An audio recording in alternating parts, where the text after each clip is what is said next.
Hey Violet, how are you? All right. Okay, so I have some icebreakers today, so we better get started. First of all, what is your favorite fall drink? If you're not like a big coffee person, it can be any drink, but like what would you order if you could have a free order right now, or like your favorite drink that you make at home? I mean, it could literally just be water. But when it comes to fall, is there anything that you like to drink that like gets you in the fall zone? Always coffee. Boba. Okay. I love boba. And I love coffee, but what's my Hey Meche, how are you? What is it called? There's just like a certain boba drink that I really like. It's so good. It's like really sweet, but I really love it. Lattes, pumpkin spice latte, strawberry frappuccino. That's so awesome. Pumpkin coffee, pumpkin spice boba. Ooh, hot chocolate. I love making hot chocolate. Last year, I started homemaking my own marshmallows. And so, and you can like cut them as big as you want when you make your own marshmallows. So you can literally cut it to be the size of your mug and just plop it in on top as like a crater on top. It is so cool. You guys need to try to home make your own marshmallows. We should do that. We need to have like, that would be so fun for a live class one time where y'all can join in. But then again, would that make me responsible if y'all like made a mistake or something? Then I feel like I'm responsible if y'all burned yourself or something like that. So I don't know. Hey, Wesley, how are you? Okay, yeah. Anyways, hot chocolate with homemade marshmallows is a game changer. You can make them really thick. So good. Okay, next icebreaker, we're doing this or that. So apple pie or pumpkin pie. This is all fall themed. And so it's like, what's your favorite? Also like thinking about the fall. Like, what's your favorite vibe? Apple, pumpkin with vanilla ice cream. I'm with you saying on that. Apple, a lot of apple, some blueberry. I've made blueberry pie before. It's really good. You know, I really like pumpkin bread. Have you all ever had pumpkin bread? It's really good. I love banana bread, pumpkin bread. Yes, Piper, what's your question? Apple 100%. And the question, but like I'm more of a cake person than a pie person. But last year, me and my dad went to AGB, and this random worker just came up and be like, "Hey, take this blueberry pie." Did she give it to you, or did she make it? She gave it to us for free. Cool. And I tried it, and it's really good. So that sounds so good. Yeah, if you get a free pie, you better eat it. That's awesome, Piper. Gideon, I have never made peppermint bark, but you know what? I literally, because you said that, I'm craving it now. So I've got to make that. That sounds so good. I love peppermint anything. Hey, Rachel, how are you? Okay, next this or that question. Hayride or corn maze? What's your fave? Again, here's the link to the slides. If y'all joined in late, you can click on that link there if you want to follow along. Corn maze. I'm saying all corn maze. I'm a hayride person, I think. I don't know. Something about just like driving. Hey, Andrew. Yeah, I like just the feeling of like the smell of being on a hayride. I don't know how to explain it. Okay, any others? Corn mazes are fun too. Yeah, there's like a certain vibe when it comes to like riding on the back of like a trailer filled with hay. I don't know. It's really fun. Okay, I think I have a couple more. Halloween or Thanksgiving for fall, your favorite fall thing? Okay, we're seeing a lot of Halloweens here, a lot of Halloweens. I'm a Thanksgiving person. I love Thanksgiving. Halloween 100%. Okay. I need some ideas from y'all for my husband and I for a Halloween costume because I'm pregnant. And so you can do a lot with like, you can think of, I don't know, like there's a whole new range of things that we could do now. We're thinking of just being Dwight and Angela, you know, but any ideas for that? I could be Winnie the Pooh. That would, that would be really funny. That's awesome. The Grinch. Oh my gosh, that would be really funny. The Grinch would be really funny. Yeah, but I kind of have the Angela hair too. All I need is just like a turtleneck and some like a cat t-shirt or something. like a turtleneck sweater with like cats on it or something like that. And I feel like that'd be fun. And my husband already has like a Dwight outfit. So if we do dress up like that, we'll definitely share a picture with y'all for sure. But okay, pumpkin spice or cinnamon for like on top of your drinks or whatever, or just like your favorite flavor? Neither? That's hard. What's confusing is that pumpkin spice technically has cinnamon in it. And so pumpkin spice is like the whole shebang, but it's got other stuff too, like just the essence of fall. You know what I mean? Really? That's so sad. But you know what? Let me tell y'all what. Let me give y'all a game changer for fall.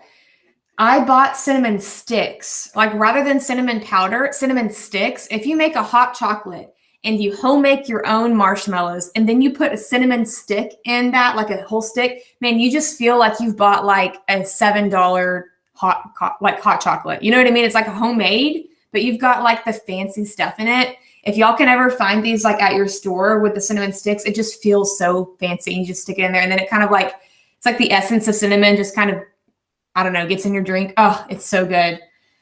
Yeah, it's so good. Anyways, okay, last thing for the fall, when you imagine like a fall activity, it's like cold outside. Would you rather watch a movie or read a book for your fall activity?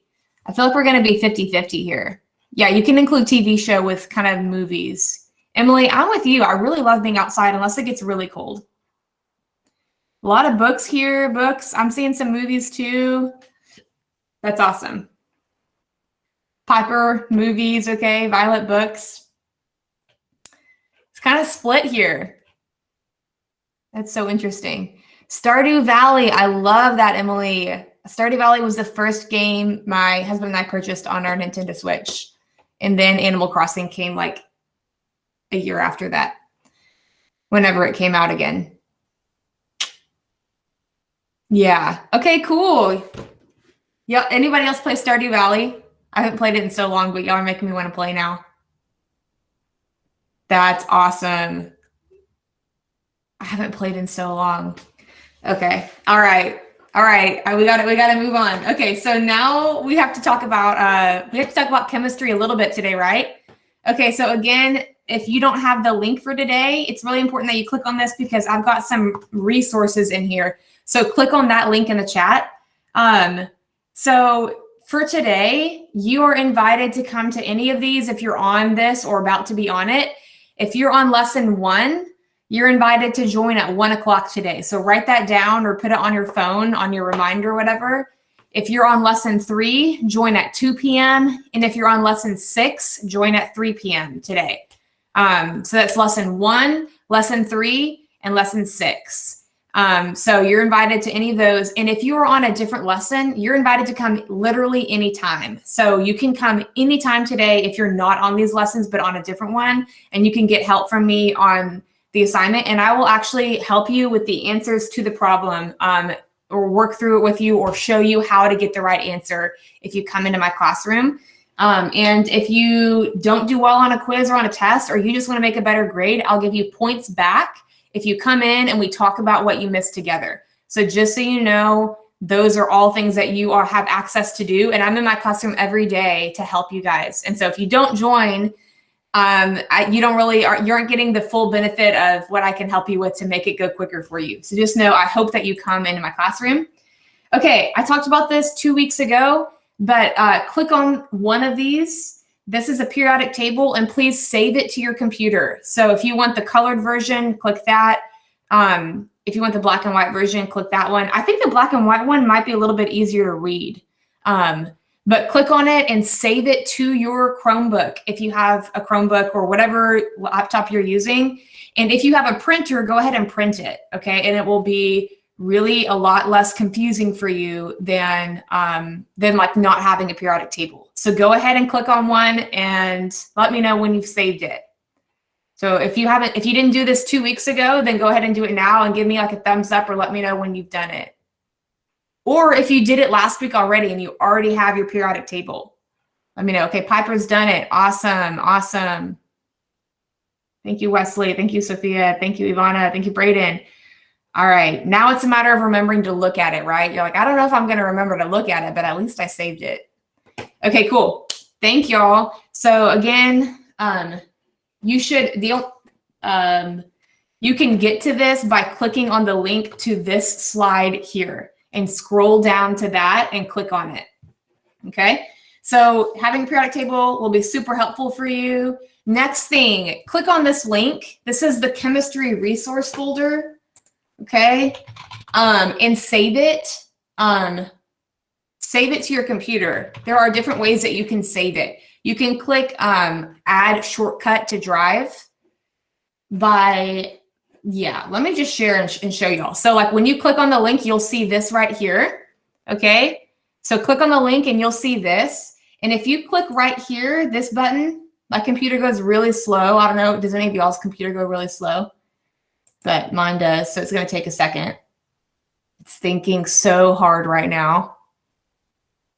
It's like about to crash. It's like, what are you asking me to do? Okay, if you click on that drop-down arrow, you can click add shortcut to drive. And then that creates a shortcut for you. So click add shortcut to drive, or you can click add to start. I would really recommend the add shortcut to drive, but it depends on how you organize things. And this has resources for you as you go through this course. And so I will always put things in here that will help you, that either give you the answers or teach you how to get the answers for everything. And then this is the chemistry reference guide. So that will be really helpful for you as you go through the course. Okay. So a couple of weeks ago, we learned about the atom, okay? An atom is like the smallest component of matter that is like basically the building blocks of matter. We learned about protons. They are in the nucleus and they have a positive charge. We learned about neutrons. They are also in the nucleus, but they don't have any charge at all. So they're like the orange ones there versus the red ones. And then we learned about electrons. They are negatively charged and they orbit around the atom really, really quickly. They have a -1 charge and they are so small that we don't even really assess how much they weigh whenever we're looking at the atom, because electrons are so tiny. So the protons and the neutrons are what really contribute to the mass, and they weigh about the same, and we call it 1. Each of them weigh 1 atomic mass unit, okay? So that was like the core of what we learned a couple of weeks ago, and I can go into more depth with you guys later if you have questions about it. This week, I wanted to really quickly talk about, well, I think we talked about this a couple weeks ago as well. There are pure substances, which are elements and compounds, and then there are mixtures, right? Mixtures are when like you've kind of combined substances, but they're not chemically bonded together, and they can be separated by physical means. I'm not going to go very deep into this today, but when you are on some certain lessons in Unit 2, you'll see some stuff about mixtures. And so I wanted to include some slides here to help simplify some of that for you. There are 2 types of mixtures. Mixtures that look kind of the same throughout, which are called homogeneous. So like milk, it's a mixture, but it looks the same throughout. A saltwater solution, it looks the same throughout, even though it's a mixture, okay? And then there are heterogeneous mixtures. They don't look the same throughout. They're not evenly mixed together. So they're kind of like separated. So like cereal, orange juice that has pulp in it, pizza with toppings on it, that looks different depending on where you slice it, right? And so, or where if you were to slice through it, it wouldn't look the same throughout. So this is heterogeneous mixtures, okay? 3 types of mixtures: solid, colloid, and solution, colloid, and suspension. And it goes from like particles being really small to like medium size to being large size, okay? So this slide kind of summarizes that, and you have some questions on your tests and on your lessons that have this information in it, like what the particle size is. So these are really small particles, medium-sized particles, and then really, really large particles. So they're kind of just like suspended and hanging out, but they're really, really big particles, okay? So this just kind of breaks down a little bit more about the difference between solutions, colloids, and then suspensions. And you guys can go back and look at this later. But one way to differentiate between them is the Tyndall effect. So you see how how when rays of light come through a forest, you can kind of see those rays of light, like light scattering. Well, if you shine a flashlight through a solution and you see that the light kind of scatters like that, then you either have a colloid or a suspension. So light will scatter whenever you have the bigger mixtures of like a colloid or a suspension, because those particles are so big that they're like bouncing, the light is bouncing off of them everywhere. And so it's called the Tyndall effect, and it kind of helps you figure out what type of solution you have. And then this is really cool if you have time to look at it. There's different ways to separate mixtures. You can use a centrifuge to separate colloids and suspensions, which is what they do when they draw your blood and you take blood work. You can boil things at different boiling points to separate solutions, which is what they use to refine oil in the oil industry. And that's called distillation. And you can read more about that here. You can use boiling points to separate them. There's crystallization as well. I don't go really too into depth about that. You can use chromatography to separate out an ink solution. Like if you do like a Sharpie marker and you put that Sharpie marker in some alcohol, the Sharpie marker, the ink will travel up the paper at different rates. And so it separates out that black Sharpie color into like its different colors of the rainbow, which is really cool. So that's a really cool experiment to do. If you're interested in doing it, I might be able to send you a link to how to do that. So there's chromatography, and then you can just filter things like a coffee. Like if you think about making pour over coffee, you can physically filter out things whenever it's a suspension. So those are some basic methods on separating mixtures. And I went through that kind of quickly because there's something more important that I want to go through today. So the thing that I want to go through today is called electron configuration. And this helps us understand how electrons are arranged in three-dimensional space around an atom. So imagine an atom. You might think the electron's just circling around it, but it's actually far more complicated than that. And so electron configuration helps us understand where the electron is. So first of all, there's an energy level, okay? The energy level correlates to the row on the periodic table. So you know how there's different rows on the periodic table? Each row is one extra energy level. And so row 2 has 2 energy levels. Row 3, all of those elements have 3 energy levels. And the energy level is kind of like the street on a neighborhood street. So it's almost like identifying where the electron is on a neighborhood street. And Wesley, I'll get to you in just 1 second.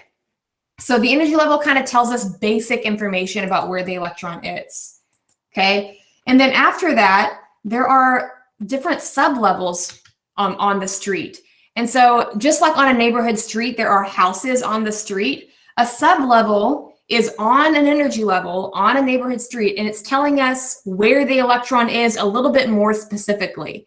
There are 4 types of houses, S, P, D, and F. And they look kind of like this. This is the S shape, the P shape, the D shape, and the F shape. And it's kind of like 4 different types of houses, okay? So if I say, oh, the electron is on the S sublevel, then I know not only what street it's on, but also what house it's in. So it's like more specific information. And that's called a sublevel. And then the last piece of information is called an orbital. And we can actually figure out what room the electron is in the house on the neighborhood street. So we know not only the street, but the house and then the room, okay? So each sublevel has orbitals or rooms. Each room can fit 2 electrons, okay? The S sublevel has a 1-bedroom house. It can fit 2 electrons. The P sublevel has a 3-bedroom house, so it can fit 6 electrons. Right, it's kind of like we're being an FBI agent for where the electron is. The D sublevel has 5 rooms, so it can fit 10 electrons. This is a question in one of your lessons from Unit 2, and so I'm putting this here so that you can get this information later, okay? So each sublevel or house has different rooms called orbitals. And each orbital or room can fit up to 2 electrons, okay? And so there's all this information about the electron. And so what we do is we kind of identify it on the periodic table. So the pink color that you see here is the S sublevel block. So everything right here is in the S section. This is the D block, and then the P block, and then occasionally you'll have to deal with the F block, okay? And I like this picture a little bit better because it shows you each element. And I'm gonna show you guys really quickly how to write electron configurations and how it's not as scary as you think it is. So when you're writing the electron configuration for an element, you're listing the row, the section, and how many are in that section. So 1 is telling us what row it's on. S is telling us what sublevel or house it's on. And 2 is telling us how far into that block. Okay, so let me give you an example. If I said that, if I gave you this configuration, 1s2, this would be for helium because helium is on row 1, section S, and it is 2 blocks in. Do you see how this is block number 1 and then block number 2? So 1s2 is telling us that that element is helium. If I asked you to write the electron configuration for lithium, what you do is you always start at hydrogen and you list the row, the section, and how many are in that section. So we would start off by writing 1s2 because that would take care of that section right there. It's the row, the section, and then how many are there. We're trying to get to lithium, and so we're also going to tack on 2s1 because lithium is on row 2, section S, and it is only 1 block in, okay? So you always start at hydrogen, and you go from left to right until you get to the element you're trying to get to, okay? So if this is overwhelming to you, don't worry. We're going to do another example, and I think it'll make a little bit more sense, okay? So let's say that you want to write the electron configuration for P, for phosphorus. Again, we need to start where? Where do we start? What do y'all think? Where should we start here? Exactly. Thank you, Megan. We're going to start at hydrogen. So when we're at hydrogen, what row is hydrogen on?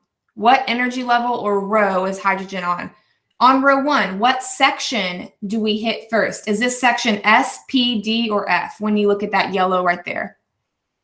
So look at that yellow right here.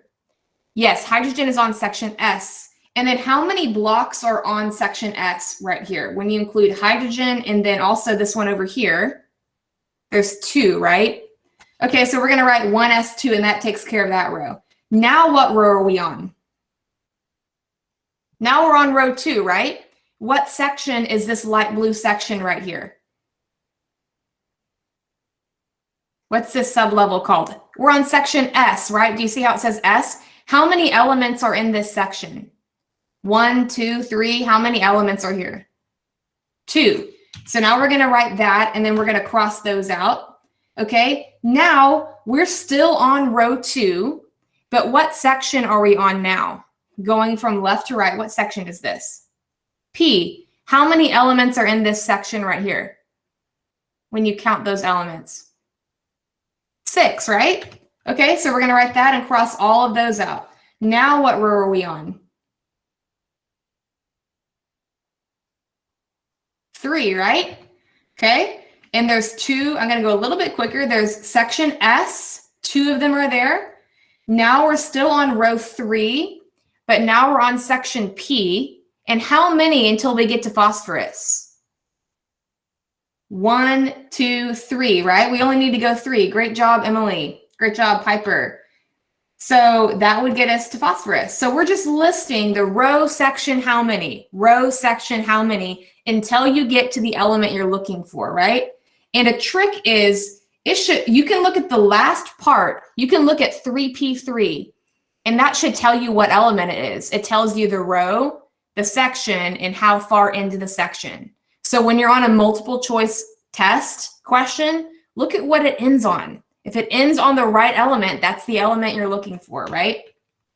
So for a little bit of a harder one, if you're doing something way down here like this, you have to go through a lot, right? We're just listing the row, section, how many? Row, section, how many, right?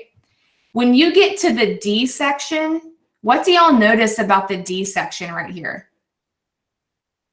Is there anything different about it between this section and this section? Anything weird? There's no gap. Okay. What do you notice about it? Starts at 3, right? Great job, Wesley.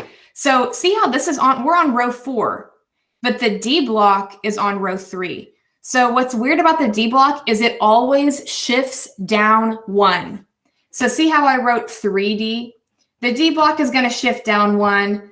Everything else goes back up to normal. Okay, so see how it goes back up to 4 again? The D block is always going to shift down 1. And then you just keep on going. We're listing everything here. 6S2. And now you see how this purple comes out from there? So the F block shifts down 2. It goes from 6 to 4. And it takes care of all of these right here. There's 14 of them. So 4F14, it shifts down 2. And the D block shifts down 1. So I know that seems like a little bit overwhelming, but again, if you look at what it ends on, 5D4, this is section 5D, and we count 1, 2, 3, 4 blocks in, right? So see how it ends on 5D4? 1, 2, 3, 4. So you can look at what it ends on to find your answer there. The good news is there is a way to abbreviate. So who wants to write all of that out? Because I don't, right? Even though I kind of have it memorized at this point, I kind of understand it as a teacher, right? I don't want to have to write all that out. There is a way to abbreviate, okay? So what you do to abbreviate, let's say that we're trying to find tungsten. We're trying to find W right here. What you need to do is identify the previous noble gas. So for tungsten, these are all of our noble gases right here. What would be the previous noble gas for W? Would it be Xe or Rn? What would be the previous noble gas? What do y'all think? Great job. It would be Xe. We're going to put that in brackets right here. And then the wonderful news is you can start where Xe is. You don't have to write anything before that. You go to the previous noble gas and you can start where Xe is. So what comes after Xe? What row is after Xe?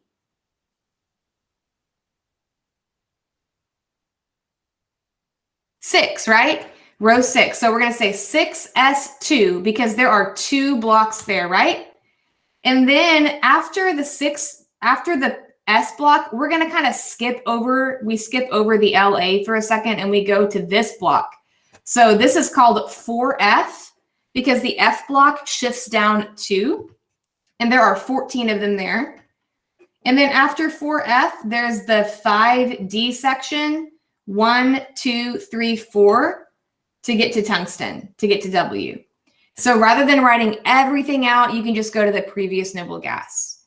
So I know I went through that really quickly. And Emily, I know you said you had some questions. If you guys want to stick around, I can help answer some more of this for y'all. But hopefully that gives you a start on how to do this. It is confusing. And if you come to my classroom, I'll go through it a little bit more slowly with you or go at whatever pace you want to go so that you understand it for yourself. But if you are stuck on any lesson, feel free to hang out here. Other than that, y'all are good to go. And I hope y'all have a great week and I'll see y'all next week. But feel free to stick around here if you have any questions about any of your assignments. Any questions?